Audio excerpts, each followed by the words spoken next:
अगर आप बोलते हो कि गलत कह दिया, बुरा नहीं कहना था, तो तब्बदी अदाबिल भी वो तब भी पढ़ा जाता है कुरान के अंदर। उतुल्लिम बादा जानी का जनीम, ए महबूब जो आपका गुस्ताख है वो हरामी है, ये कुरान फरमा रहा है। ये अशमतियों की है, तबलीगियों की है, सुन्नियों की, ये अल्लाह का कलाम है, कुरान के अंदर ये चीज़ फरमा दिया। तो आप अगर हरामी लफ्ज़ को अगर एविडेंस बनाते हो तो कुरान ने अल्लाह के रसूल सल्लल्लाहु अलैहि वसल्लम की गुस्ताख को लफ्ज़ हरामी कहा है। और यहाँ पर भी कुरान नहीं दे रहा, अल्लाह रब्बुल इज्जत फरमाता है सनासिल मुँह अलल खुर्तुम, सुअर की थूथनी का है महबूब जो तुम्हारा गुस्ताख है।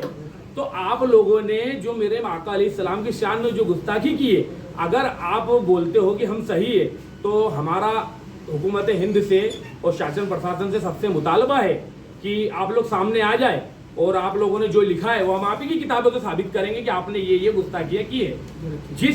जिस तौर पे, जिस सबूत पे हम आपका बाइकआउट करते हैं, किसका? वहाबी जमात का।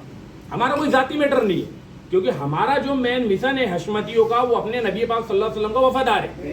हशमती मिशन ही यही है। क्योंकि आपने अभी, आप मीडिया वाले सब लोग बैठे हो, मैं आपको एक चीज़ बता दूं, बहरहाल शहर में बहुत सारे मामले पेश आते, कभी जातिवाद, कभी कोई लड़की का कोई ये, तो आपने हमको कभी देखा उस मैटर में इन्वॉल्व? कभी नहीं मिलेंगे हम लोग अल्लाह उसके रसूल की ज़ात के लिए लड़ने वाले लोग हैं। माना की जिंदगी में हर चीज़ ज़रूरी है, बाकी या रसूल अल्लाह का सलाम आपसे ज़रूरी कुछ नहीं होती। हमारा पैगाम यही है कि जो नबी का नहीं वो हमारा नहीं। और आप बोलते हैं नबी, तो आप जो बयान हुए थे उस बयान के अंदर वो बोल रहा है कि इन्होंने बेहुरमती और तौहीन की।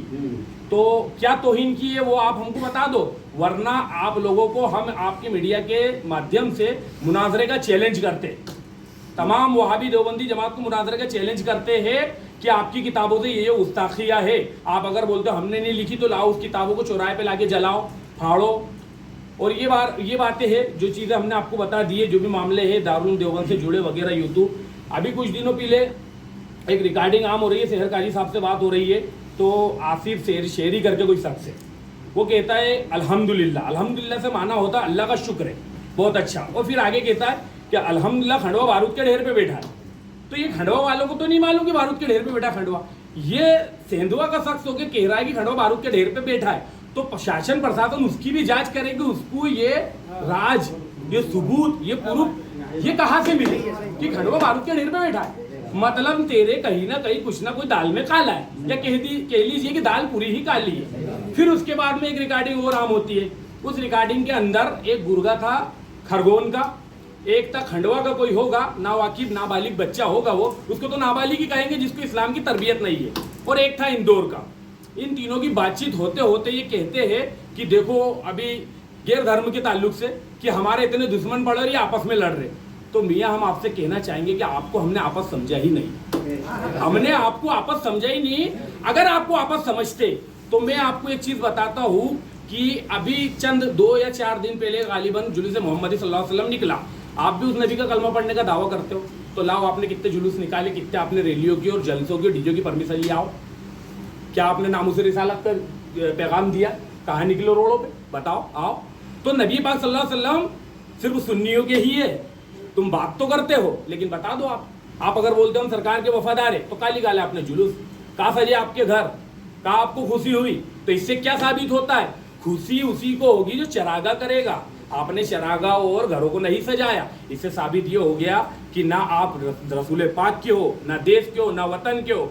आप लोग अगर हो तो उस तरीके से बात करो। आप पहले आपके मदरसों का बहिष्कार करो। आप लेके आ रहे हो कि वो जुआ खेल रहा, वो शराब पी रहा हो, सबूत दो।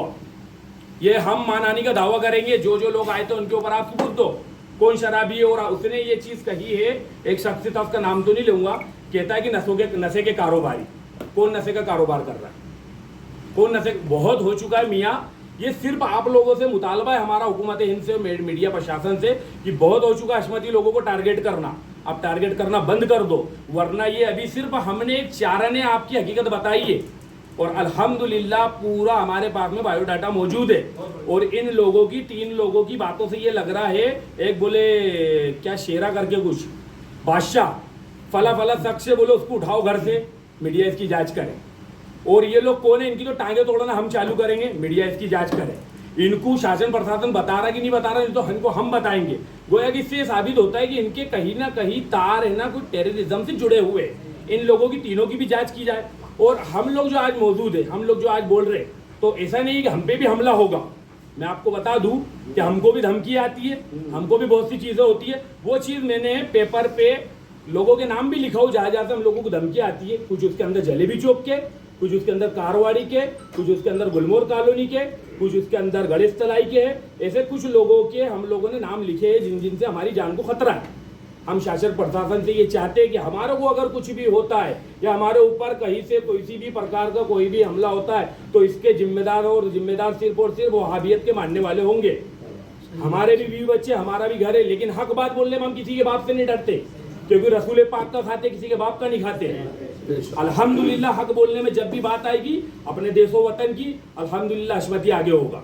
कोई आए या नहीं आए किसी की गरज नहीं, कोई परवाह नहीं, सब जाए जमाना कहीं भी, लेकिन अपने देशों वतन की बात आएगी तो हम बता देंगे कि हम अल्लामा काफी अली रहमा के मानने वाले, हम मुफ्ती फखरुद्दीन के मानने वाले, हम सरकार आला हजरत के मानने वाले, हम सरकार शेर सुन्नत के मानने वाले, और उनकी औलाद, उनके शहजादे हुजूर शेर हिंदुस्तान अल्लामा इदरीस रज़ा साहब के मानने वाले, उनके बेटे अल्लामा सनाबिल रज़ा साहब, जिन्होंने पूरे मुंबई के अंदर जो मामला चल रहे थे जाकिर नायक के, सबसे पहले एहतजाज करने वाली कोई कौन थी? तो वो हशमती थी। आज बताओ जाकिर नायक देश का गद्दार है कि वफादार है? कहां तक के बताए। लेकिन मीडिया में क्या चल रहा है आजकल, सोशल मीडिया पे कटिंग करके पूरी बात बताओ आप क्या बात है, हकीकत रखो ना आवाम के सामने। हम सिर्फ ये बात कह रहे हैं कि ये लोगों से हमारा कोई ताल्लुक नहीं है, इनका जिनसे ताल्लुक है उनके तार देखा जाए, शासन प्रशासन इसकी जांच की जाए, और आगे भी जैसे भी जो भी मामले होंगे, अब अगर आइंदा से कोई भी शख्स हशमती हजरात या किसी के भी ताल्लुक से आता है तो इंशाल्लाह फिर सबकी पूरी पोल खोली जाएगी। अब जब मैदान में उतर ही गए तो डर किस बात का, वो इंशाल्लाह फिर बताया जाएगा, सब बताया जाएगा, क्योंकि हमने किसी को पर्सनली किसी का नाम लेके अटैक नहीं किया है। हमने वही बताया है जो पेपर की कटिंग है, जो पेपर कह रहा है डिजिटल मीडिया का है, जिसको देश का चौथा स्तंभ कहा जाता है आज़ादी के बाद का। ये सारे मामला आपके सामने है, अब आप देख लीजिए जो भी बेहतर है, और इंशाल्लाह ऐसा कोई मामला होगा तो अल्हम्दुलिल्लाह आगे तक की लड़ाई लड़ेंगे। अगर ये मामला यहाँ से नहीं होता है तो ये फाइल पूरी बना के गृह मंत्रालय, राज्य शासन वगैरह सब दूर पहुँचाई जाएगी और इंशाल्लाह इस पर कायमी की जाएगी। दूसरी बात है कि कुछ वक्त पहले भी न्यूज़ देखी गई थी आपकी, तो न्यूज़ में बताया गया था कि शहर का माहौल ख़राब होते हुए बचाई खुफिया पुलिस ने। तो कोई जो मदद करता है, जैसे अपने शहर की या देश की या कुछ भी, तो उसको खुफिया पुलिस का एक लक़ब दे दिया जाता है। तो शायद लोगों को ये नहीं मालूम कि हशमती वो सिलसिला है, ये खुफिया पुलिस नहीं, ये खुफिया क्राइम ब्रांच है। वो इसलिए क्राइम ब्रांच है क्योंकि आप अगर तारीख उठा के देखोगे तो सन 1857 के पहले कोई आतंकवादी नहीं था। आप डिजिटल मीडिया, पेपर मीडिया उठा के देख लो, ये हम हमारे पास से नहीं कह रहे। हशमतियों के घरों में अखबार नहीं बनते, हशमतियों के घरों की मीडिया नहीं है। 1857 के पहले कोई आतंकवादी नहीं था, 1857 के पहले कोई वहाबी जमात भी नहीं थी। अब ये चीज़ को नोट करो, आप देखो उसको सोशल मीडिया पे कहीं पर भी आपको ये चीज़ साबित नहीं होगी। अब रही बात हशमती ग्रुप की, तो हशमती हजरात ने जो भी मामले वो बच्चे के ताल्लुक से कहे जा रहे हैं, बहरहाल जो भी है उसने जो कहा है, शासन प्रशासन ने उस पर एक्शन लिया है, कायमी हो रही है। लेकिन अब बात जो हशमतियों के ऊपर ले दे के कुछ लोग आते हैं, हशमती शराबी, जुआड़ी, टटोरी, बहरहाल जो भी कहा जाता है A to Z, तो हम उन लोगों से हमारा ये मुतालबा है कि हम तो आपको डिजिटल मीडिया, पेपर मीडिया के ताल्लुक से साबित करते हैं। ये सऊदी अरब का देख लो आप, सऊदी अरब ने बैंड की है तबलीगी जमात। पाकिस्तान का देख लो आप, पाकिस्तान ने 650 देवबंदी मदरसियों को बैंड किया। जब पुलवामा हमला हुआ तो पुलवामा हमले का मास्टरमाइंड आकिब अहमद शाहनवाज हुसैन, जो कि दारुल उलूम देवबंद से पकड़ाया, ना कि किसी शराब के अड्डे से पकड़ाया, ना कि किसी जुए के अड्डे से पकड़ाया। तो हमारा कहने का मतलब ये है कि आतंकवादी शराब के अड्डों में नहीं मिलते, ये मदरसे में क्यों मिल रहा है? ये हम तो नहीं कह रहे, ये मीडिया कह रही है। आप देखो टोटल पूरे एविडेंस लेके हम यहाँ पर बैठे हुए हैं। हमारा मकसद ये है कि इस हिंदुस्तान के अंदर सिर्फ मुसलमान ही नहीं रह रहा है, सभी धर्म के लोग रह रहे हैं। अब क्या होता है कि कुछ धर्म के लोग जो अटैक करते हैं, उनका अटैक करने का मेन मौजू, मेन मकसद, मेन पॉइंट वो रहता है कि इस्लाम आतंकवाद। इस्लाम इज नॉट आतंकवाद, इस्लाम आतंकवाद नहीं है। जो आतंकवाद को शरण दे रहा, आतंकवाद को फॉलोवर से आप उन लोगों को कहो। अगर बच्चे ने ये चीज़ देखा कि मदरसे से वहाबी आतंकवादी वगैरह पकड़ाए, बच्चे ने कहा आतंकवाद, तो आप वो चीज़ को बोलो वहाबी आतंकवाद। इस्लाम आतंकवाद कहाँ से? इस्लाम इस चीज़ की मतलब वो नहीं देता जगह और परमिशन, इस्लाम में कोई जगह नहीं है इस चीज़ की। और रही बात ये कि हमको ऐसा कह दिया, वैसा कह दिया, यूँ कह दिया, तू कह दिया, तो मैं उन लोगों से कहना चाहूँगा कि आप लोग जो इतनी भीड़ लगा के जो बताना चाह रहे हो, तो शायद आपने